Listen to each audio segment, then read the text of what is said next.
cuaca memang sangat menjengkelkan. Okey, Assalamualaikum warahmatullahi wabarakatuh. Nama saya Yusuf dan hari ini saya akan ajar sistem ekonomi dan masalah sistem ekonomi. Jadi, jom kita pergi ataupun mula dengan sistem ekonomi. Sistem ekonomi ada tiga, iaitu sistem ekonomi pasaran bebas, sistem ekonomi kerajaan pusat dan sistem ekonomi campuran ataupun konvensional Islam. Okey, kita mula dengan sistem ekonomi pasaran bebas. So, pertama, sistem ekonomi pasaran bebas ni macam contoh, kebaikan ni dia macam terlalu bebas sangat. Kerajaan ni macam tidak kawal lah, dia macam swasta. Contoh negara ialah Amerika Syarikat, dan masalah sistem ekonomi ni dia macam terlalu bebas. Jadi itulah masalahnya. Yang kedua pula ialah sistem ekonomi kerajaan pusat, iaitu sistem ekonomi yang terkawal lebih sangat ataupun terlalu dikawal oleh kerajaan. Contohnya Rusia ataupun North Korea. Dua-dua memang negara kita sikit. Kalau saya tak cakap okey.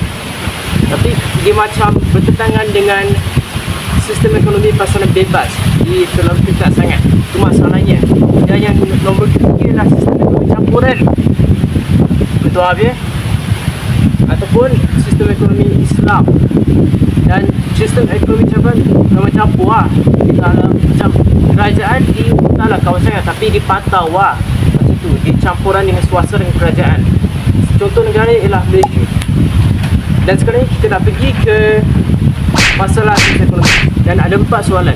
Nombor 1 ialah apa yang dah dikeluarkan, berapa yang hendak dikeluarkan, bagaimana hendak dikeluarkan, dan akhir sekali untuk siapa yang hendak dikeluarkan, untuk siapa yang dikeluarkan.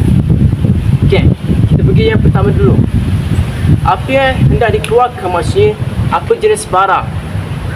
Dengar ni, apa jenis barang. Contohnya kalau nak keluarkan macam makanan apa, macam nasi lemak ke roti canai tu ekonomi ke? Tak apa. Lepas tu, itu je lah. Dan yang kedua ialah bagaimana? Berapa tu tengok kuantiti lah, sebabkan berapa. Macam contoh kau nak jual berapa barang lah, tu adalah kuantiti. Kena fikir macam tu. Kena ringkaskan supaya lebih senang hafal. Ekonomi dia senang je sebenarnya. Semalam cikgu ajar, alhamdulillah Yusuf faham. Dan hari ni cikgu ajar pun Yusuf faham juga, sebab Yusuf kena faham konsep ataupun Yusuf faham konsep dia. Ekonomi dengan perniagaan tu dia kena faham konsep. Okey, nak berterus lagi.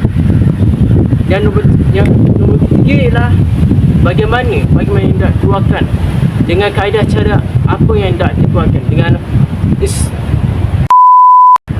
insentif